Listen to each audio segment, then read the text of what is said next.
Halo teman-teman, perkenalkan kami dari kelompok 4 kelas A dan C akan menjelaskan tentang eksploitasi anak. Sebelum mulai, berikut adalah anggota-anggota kelompok kami. Kasus. Pada hakikatnya, anak tidak boleh bekerja karena waktu mereka selayaknya dimanfaatkan untuk belajar, bermain, bergembira, berada dalam suasana damai, mendapatkan kesempatan dan fasilitas untuk mencapai cita-citanya sesuai dengan perkembangan fisik, psikologi, intelektual, dan sosialnya. Namun, pada kenyataannya banyak anak-anak di bawah usia 18 tahun yang telah terlibat aktif dalam kegiatan ekonomi, menjadi pekerja anak antara lain di sektor industri dengan alasan tekanan ekonomi yang dialami orang tuanya ataupun faktor lainnya. Hasil penelitian pekerja anak di Kabupaten Jepara, dari 75 anak yang diteliti, ternyata 81,6% adalah pekerja laki-laki dan 18,4% anak-anak perempuan. Dari jumlah itu, selama mereka bekerja tidak terlindungi dari bahaya kimia dari proses finishing, perkayuan, dan 20% di antara pekerja anak-anak pernah mengalami sakit lebih tinggi dibanding anak-anak yang tidak bekerja. Direktur Jenderal Organisasi Buruh Internasional ILO, Guy Ryder mengatakan pandemi COVID-19 telah menempatkan jutaan anak dalam risiko menjadi pekerja di bawah umur. Pandemi COVID-19 tak diragukan lagi telah menghancurkan ekonomi global. Jutaan orang terperosok dalam kemiskinan. Menurut ILO, dalam situasi demikian, keluarga yang berada di bawah tekanan besar sangat mungkin untuk memperkerjakan anak-anaknya untuk bertahan hidup.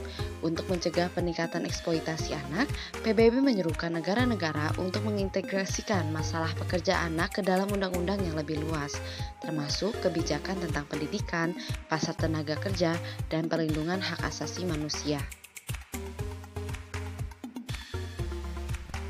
Menurut KPAI, pandemi COVID-19 mendorong diadakannya pembelajaran dari rumah, sehingga anak lebih banyak menghabiskan waktunya di rumah. Kondisi tersebut dimanfaatkan oleh keluarga untuk mempekerjakan anak untuk menambah pendapatan keluarganya. Menurut Kamus Besar Bahasa Indonesia KBBI, eksploitasi adalah pengusahaan, pendayagunaan, atau pemanfaatan untuk keuntungan sendiri atau pemerasan tenaga atas diri orang lain merupakan tindakan yang tidak terpuji. Menurut Undang-Undang Republik Indonesia Nomor 23 Tahun 2002, Pasal 13 Ayat 1 huruf B tentang perlindungan anak menyebutkan tentang perlakuan eksploitasi merupakan tindakan atau perbuatan yang memperalat, memanfaatkan, atau memeras anak untuk memperoleh keuntungan pribadi, keluarga, ataupun golongan. Rekrutan tenaga kerja seharusnya tidak melibatkan anak-anak dalam menjalankan usahanya.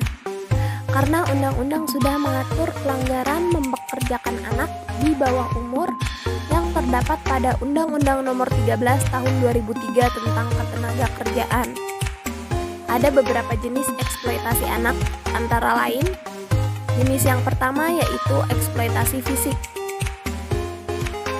Eksploitasi fisik adalah penyalahgunaan tenaga anak untuk dipekerjakan demi keuntungan orang tuanya atau orang lain, seperti menyuruh anak bekerja dan menjuruskan anak pada pekerjaan-pekerjaan yang seharusnya belum dijalaninya. Dalam hal ini, anak-anak dipaksa bekerja menggunakan segenap tenaganya dan juga mengancam jiwanya. Jenis yang kedua yaitu eksploitasi sosial. Eksploitasi sosial adalah segala sesuatu yang dapat menyebabkan terhambatnya perkembangan emosional anak. Jenis eksploitasi anak yang ketiga yaitu eksploitasi seksual. Eksploitasi seksual adalah keterlibatan anak dalam kegiatan seksual yang tidak dipahaminya.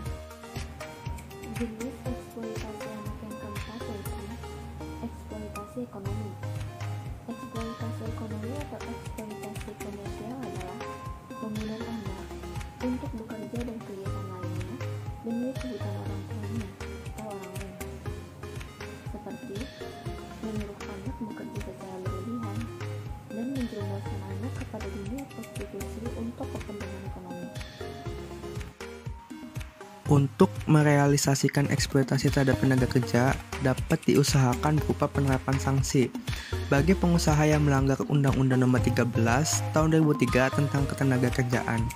Para pihak yang terlibat dalam hukum ketenagakerjaan ini bukan saja melibatkan pihak pekerja dengan pihak pengusaha, melainkan juga melibatkan pihak pemerintah yang ikut serta dalam mengatur masing-masing hak dan kewajiban dari pihak pekerja dan pihak pengusaha.